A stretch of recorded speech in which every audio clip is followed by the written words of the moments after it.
Greetings, ladies and gentlemen, CCX here, and welcome to a brand new CCX LP. And it's actually been one that I've actually been looking forward to do for quite some time. It's basically a series that I end up picking up thanks to the Gamecube version of it, and I hope you guys are looking forward to it. I'll just let the intro play itself, though.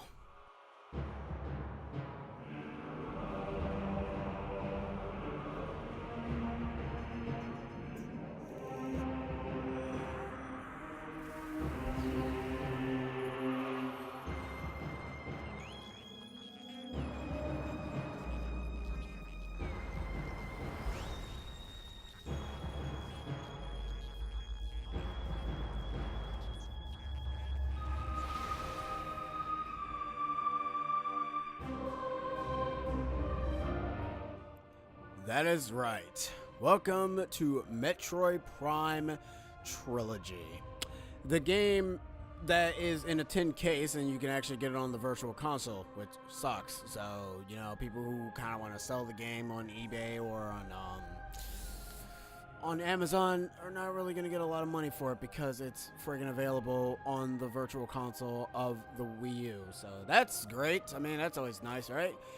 Anyways, the Metroid Prime trilogy ends up consisting of all three Metroid games, Metroid Prime 1, 2, and 3. I'm only going to be playing the first one right now, and I will probably edge myself on playing the second one blind for the most part, because to be perfectly honest, I've never beaten the third one, nor have I beaten the second one. So I'm actually going to erase one of the files, which is just going to be this one, because it doesn't really matter which one I actually really use right now. I'm going to save this one specifically because I actually like this one. Alright, so we are going to pick our very many Miis. Not like it matters, to be honest. Anyways, let us begin. I mean, if you really want to play the Metroid Prime 2 Echoes multiplayer, I don't recommend it. It's not really that interesting to begin with.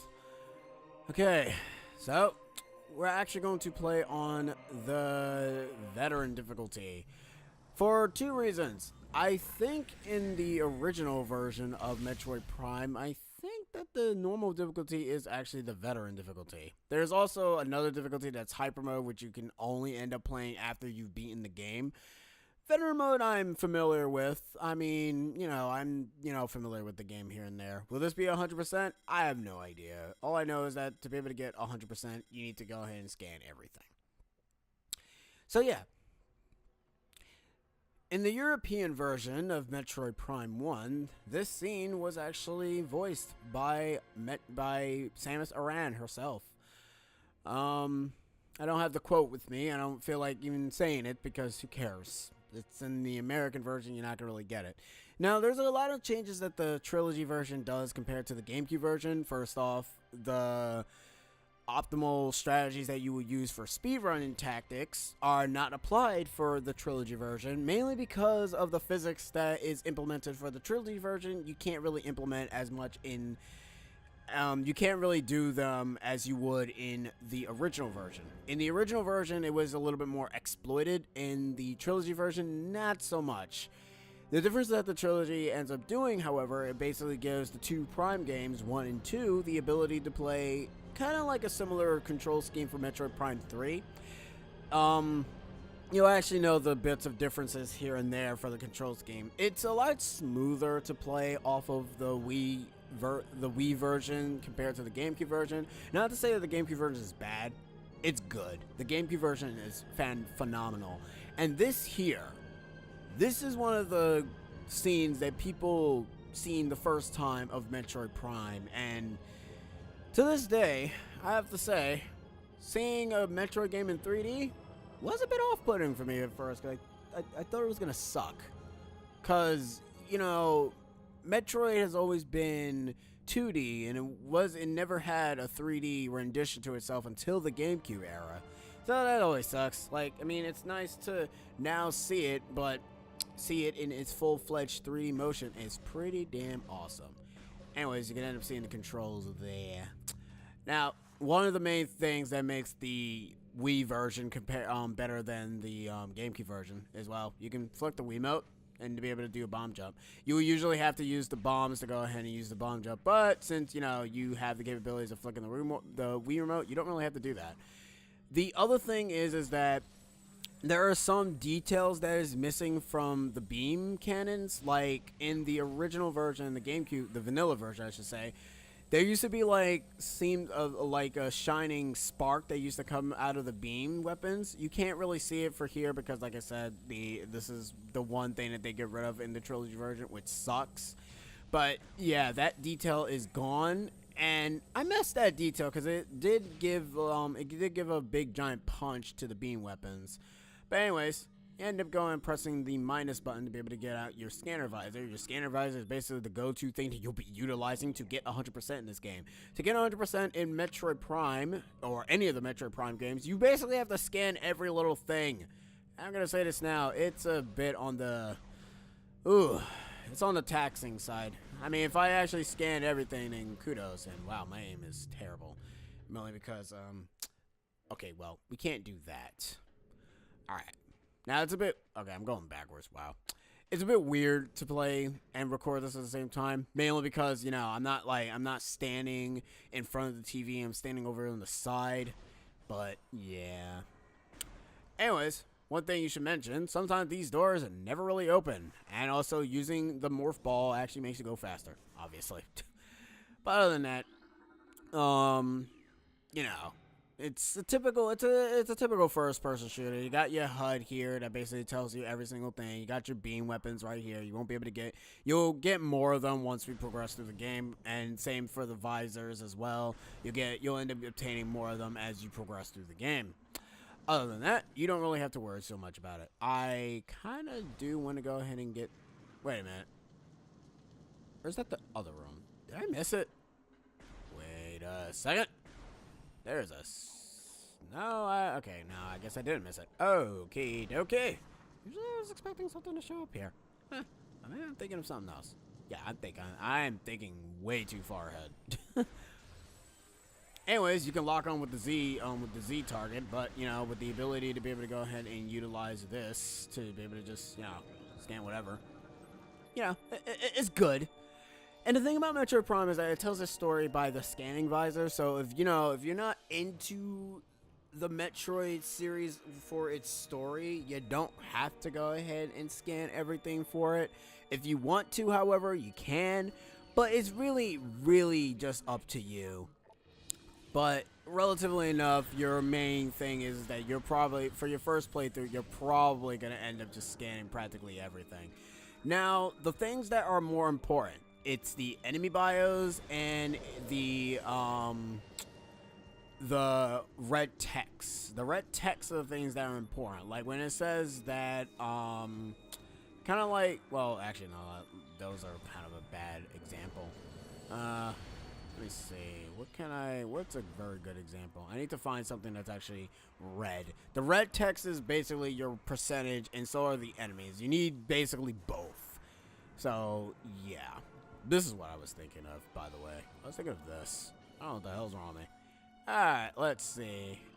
Now, you can scan this, but, yeah, anything that is... the game also has, like, a different audio log, too, going for it. It never had that in the original game. Where it says new research has been logged. That's basically mean, you know, you're getting there. And of course, typical Metroid fashion, it's as non-linear as it can be.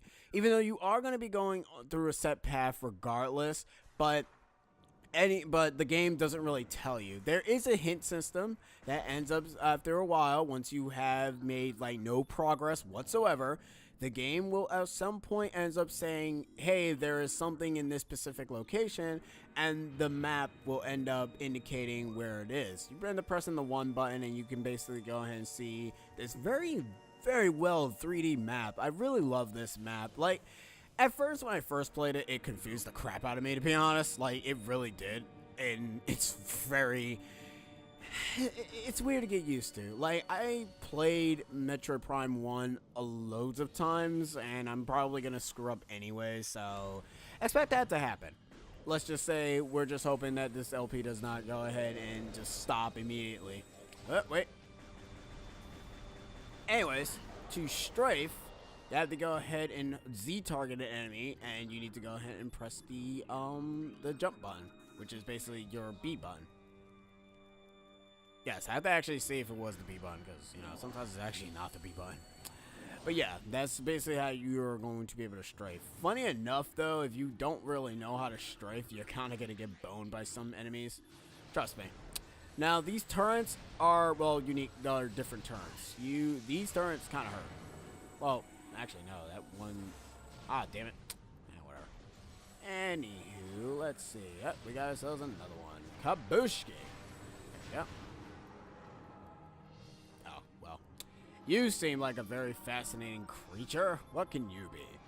I know info. The specimen has been horribly mutated. There are no life readings. Well, that's a damn shame. Well, I hope that we don't end up fighting something that's actually like that, or else we're pretty much screwed, you know? And, you know, I don't like really being screwed. But knowing Samus around, she can take care of anything as she puts her mind to it.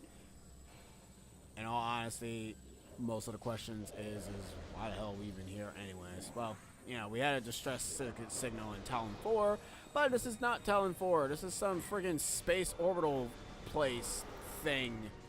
And it's like, it's a place and it does things, you know? Anyways, there is actually a cameo enemy that we can see here. We can see some old enemies. This enemy was actually, it's a native to Talon 4. Okay, so we'll actually be seeing that enemy at some point. This enemy is also an enemy that's also in Talon 4. And you're also an enemy in Talon 4. So essentially, we are going to be seeing all three of you. But this... No, this is not it. Where's the one with the pod with the enemy that's basically a reference to the original Metroid? That's also in Talon 4. By the way, these guys are a heck of a lot bigger here than they are in their actual game. I mean, not in their actual game. I mean, in the inhabitants of Talon 4, they're actually a bit smaller for the most part. But you know, from here, they're just large here because they're basically encasing them in cube and pods. Wait, is it not in here? Is it this one? Or is it over here? Is it this one? I'm pretty sure there was one of them where basically, maybe I'm thinking of another place. Oh, yeah, we got, well, nope. Here's another enemy that's in Talon 4, Zoomers. I don't know why you know, it sucks too because they won't even count towards your log until you end up meeting them again. So that's a thing. So, no, okay, so no, you guys. Oh, that just makes me sad. Anyways, let's continue on forward. Well, and goodbye. You know, veteran mode, you think you guys would be a little bit more tougher, but apparently not. Oh well, I don't even care.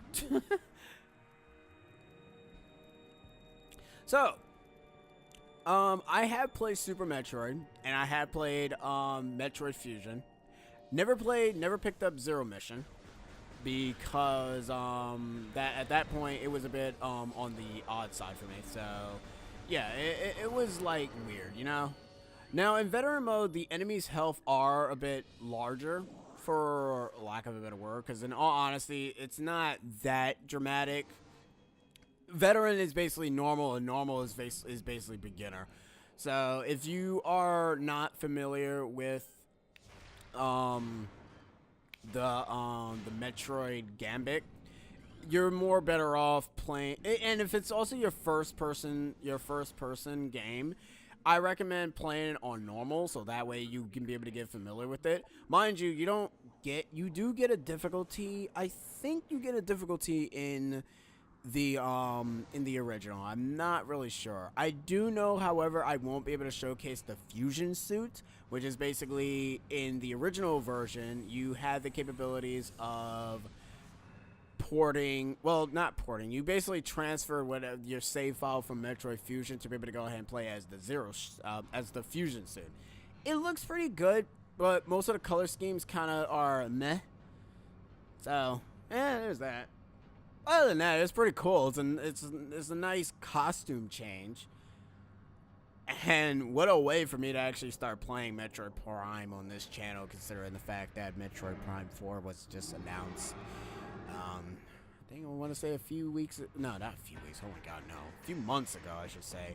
And that was like a shock to pretty much myself as a person who actually touched the Metroid Prime games. I have dabbled in Metroid Prime 2, and then I dabbled in Metroid Prime 3. 3 I never really fully finished, and 1 is like the only one that more so gets me more than friggin' because I don't know, it's just I just don't really feel that the 2 is great. Like, it does things that is very interesting, but the way how they're kind of like, implemented in a sense is kind of on the why. Anyways, that's it. That was really quick. You can actually kill that boss in one cycle, but I'm not really here to give you guys cycle strategies.